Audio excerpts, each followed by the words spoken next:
हेमंत सोरेन जिंदाबाद। जेल का ताला टूटेगा, जेल का ताला टूटेगा, जेल का ताला टूटेगा। इंडिया गठबंधन की उलगुलान न्याय महारैली में देश के विभिन्न राज्यों से आए वरिष्ठ नेताओं ने रविवार को शिरकत की।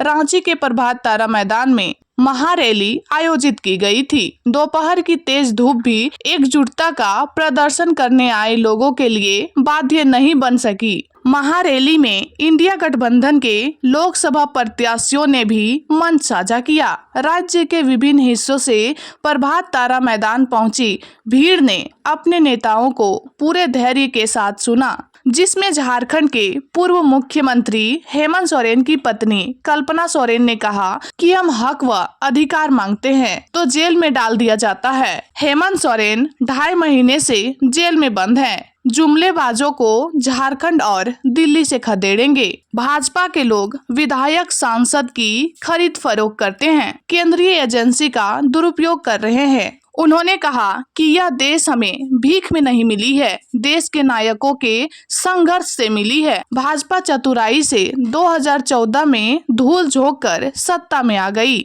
झारखंड के पूर्व मुख्यमंत्री हेमंत सोरेन की पत्नी कल्पना सोरेन ने आगे क्या कहा, आइए सुनते हैं। उठा के आप बोलिए जय झारखंड, जय झारखंड, जय झारखंड।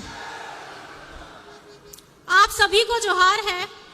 अपनी बातें रखने से पहले आज मैं हेमंत सोरेन जी का पत्र लेकर के आई हूं जो उन्होंने जेल से भेजा है। सबसे पहले मैं आपसे दरख्वास्त करना चाहूंगी कि उन्होंने जो भी लिखा है आज मैं आपके सामने पढ़ने वाली हूं, क्योंकि ये सारा संदेश आप सभी के लिए, झारखंड वासियों के लिए, पूरे देशवासियों के लिए है। तो कृपया करके इसको जरूर ध्यान से सुनिएगा।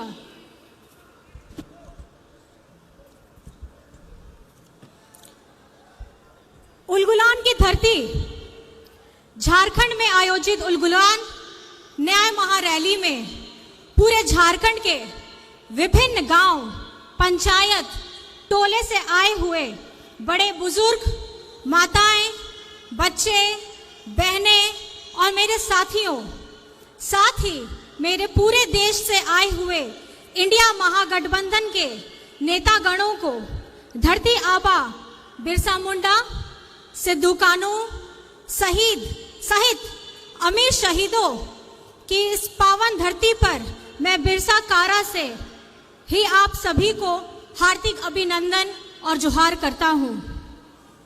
आज इस महारैली में मौजूद राज निर्माता विश्व गुरु शिबू सोरेन जी को चरण स्पर्श करता हूं। साथियों, आज झारखंड उलगुलान रैली में आपके साथ नहीं हूं। आपको मालूम है कि विगत 4 सालों से विपक्ष मेरे विरुद्ध षड्यंत्र रच कर आखिरकार एक बेबुनियाद आरोप के में मुझे कई 2.5 महीनों से बिरसा जेल में बंद करके रखा है। और इसी प्रकार हमारे महागठबंधन दल के आम आदमी पार्टी के मुख्यमंत्री अरविंद केजरीवाल जी को भी उनके सहयोगियों के साथ दिल्ली के तिहाड़ जेल में डाल रखा है। साथियों, ये आजादी के बाद पहली बार है जब किसी पार्टी के शीर्ष नेता एवं मुख्यमंत्रियों को और मंत्रियों को चुन करके चुनाव के ठीक पहले सुनियोजित तरीके से बेबुनियाद आरोपों पर जेलों में डाला जा रहा है। खैर, कोई बात नहीं, मुझे आज जेल में रहते हुए भी खुशी हो रही है कि जिस लोकतंत्र की रक्षा और हक अधिकार की लड़ाई को हम लड़ रहे हैं, उसे हम ही नहीं बल्कि देश के और विभिन्न राज्यों के दल और क्रांतिकारी नेतागण वही लड़ाई लड़ रहे हैं। आज उलगुलान महारैली में आए क्रांतिकारी नेताओं की मौजूदगी इसका गवाह है कि आज इस उलगुलान महारैली के मंच पर आदरणीय मल्लिकार्जुन खड़गे जी जो अभी नहीं है, राहुल गांधी जी, अखिलेश यादव जी, फारूक अब्दुल्ला जी, चंपई सोरेन जी, भगवत मान जी, तेजस्वी यादव जी, श्रीमती सुनीता केजरीवाल जी, दीपांकर भट्टाचार्य जी, संजय सिंह जी, श्रीमती प्रियंका चतुर्वेदी जी और विवेक गुप्ता जी का मैं पुनः अभिवादन करता हूँ। साथियों, आज का ये झारखंड उलगुलान महारैली से झारखंडी भाइयों के नाम ने से कई बातों का पता चल रहा होगा। जी हाँ साथियों, उलगुलान का मतलब ही है अब और नहीं चलेगी ठगों की सरकार, लोकतंत्र लूटने नहीं देंगे, संविधान खत्म नहीं होने देंगे, देश टूटने नहीं देंगे। मेरे साथ आप लोग जोर से बोलिए, इनकलाब जिंदाबाद, इनकलाब जिंदाबाद। साथियों, 2024 का लोकसभा चुनाव चल रहा है। एक तरफ हम सब इंडिया महागठबंधन के लोग हैं और दूसरी तरफ पूंजीपतियों की जमात और षड्यंत्रकारी केंद्र सरकार एनडीए के लोग। साथियों, आज देश एक विषम परिस्थिति से गुजर रहा है। विगत 2014 से केंद्र में भाजपा एनडीए की सरकार चल रही है और दो बार देश की जनता ने एनडीए को सरकार बनने का मौका भी दिया। देश की सरकार का जनाधार को देश के लोगों ने दे दिया, पर पूरे देश की राज्यों की सरकार का जनाधार एनडीए को नहीं दिया। परंतु 2014 में एनडीए सरकार बनते ही पूरे देश के राज्यों में अपना कब्जा चाहते हैं। आपने सुना ही होगा विभिन्न सूचना तंत्र के माध्यम से कि गैर भाजपा सरकार राज्यों को किस तरीके से परेशान और उनके साथ सौतेला व्यवहार किया जा रहा है। कहीं सरकार गिराई जा रही है तो कहीं एमपी एमएलए खरीद फरोख्त की जा रही है। जो गैर भाजपा सरकार उनके साथ नहीं आते हैं तो इसका उदाहरण है कि आज हम जेलों से आप तक बंदी पत्रों के माध्यम से संदेश भेजना पड़ रहा है। साथियों, यह देश हमें भीख में नहीं मिली है।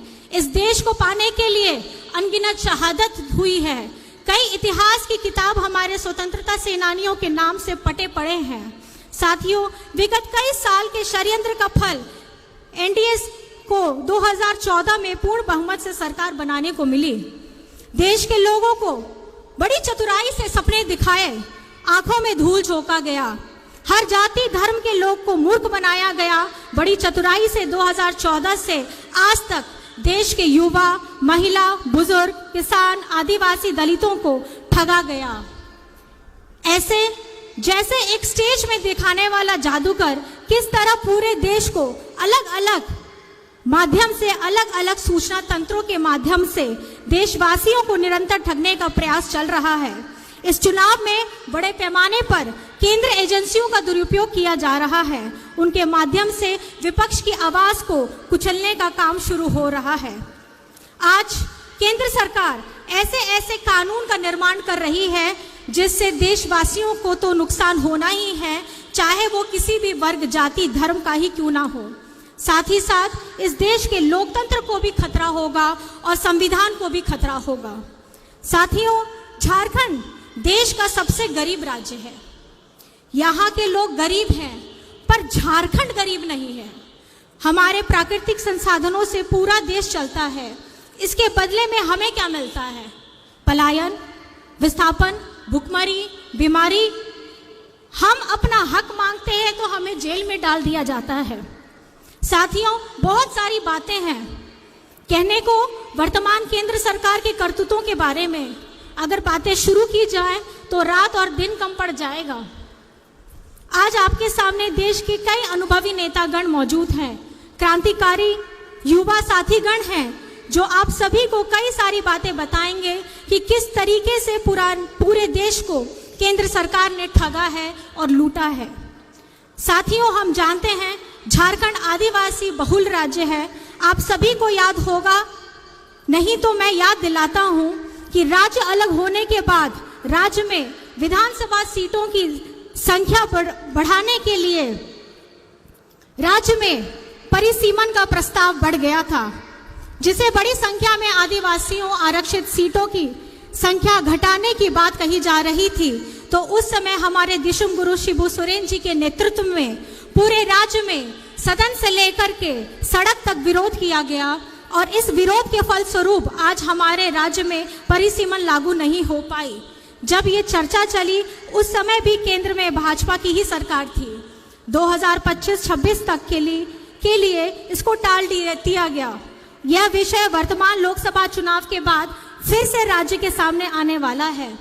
जैसे कि मैंने पहले भी बताया है कि केंद्र सरकार जिस तरह से नए नए कानून बना रही है, उन कानूनों में सबसे अधिक प्रभावित आदिवासी क्षेत्र और आदिवासी समुदाय को होने जा रहा है।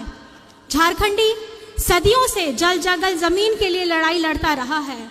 जल जंगल जमीन के लिए हमारे अनेक पूर्वजों ने अपनी शहादत दी है और आज के परिप्रेक्ष्य में केंद्र सरकार की सोच आदिवासी, दलित, पिछड़ा, मजदूर, किसान विरोधी रहा है और इनके 10 साल की कार्यकाल में सबसे अधिक और बड़े ही निर्मम तरीके से आदिवासी समुदायों को और उनके अनुसूचित क्षेत्रों पर इनकी बुरी नजर है।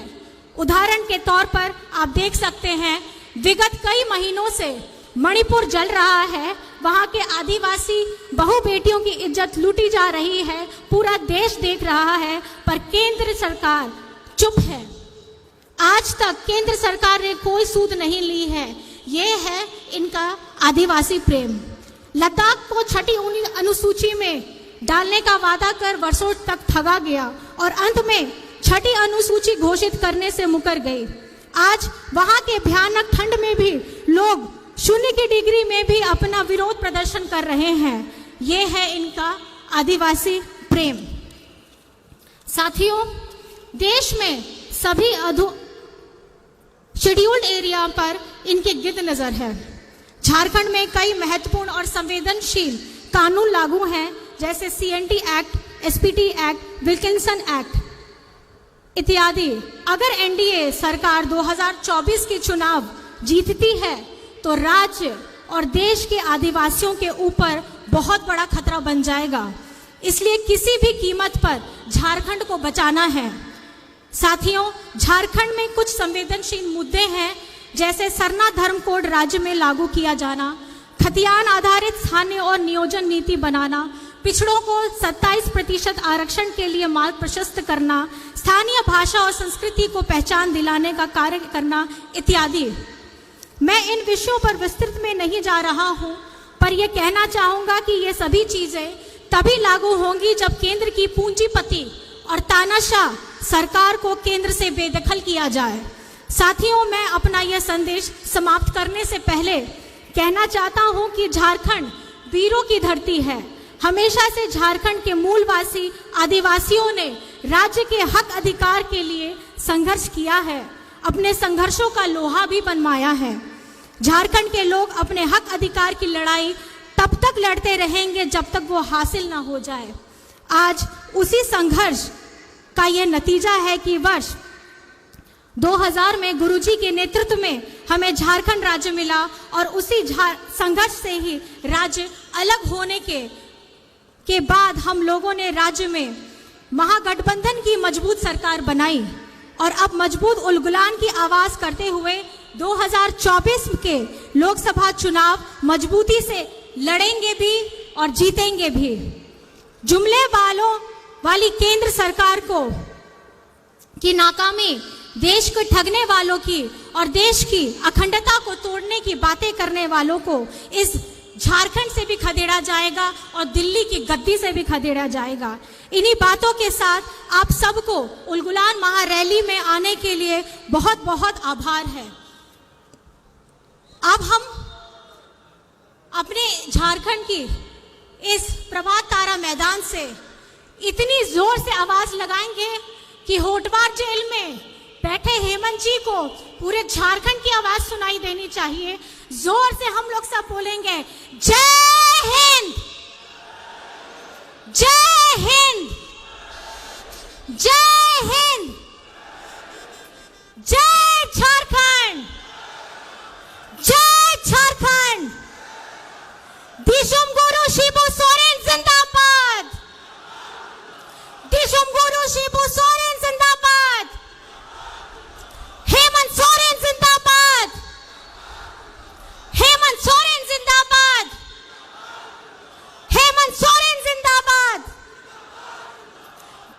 जेल का ताला टूटेगा, जेल